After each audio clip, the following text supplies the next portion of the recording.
बिस्मिल्लाहिर्रहमानिर्रहीम। आप देख रहे हैं media point 07।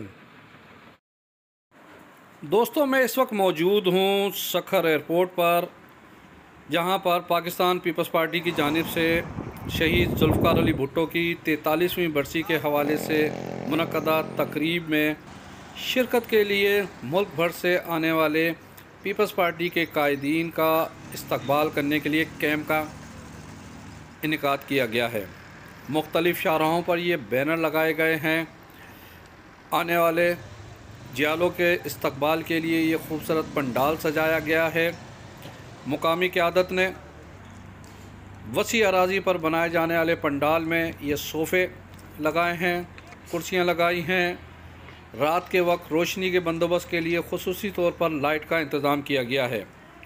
Chairman Peoples Party Bilawal Bhutto Zardari समेत दीगर कायदीन सखर से होकर घड़ी खुदा बख्श जाएंगे। Parvez Khan, media point, Sukkur airport, Sukkur.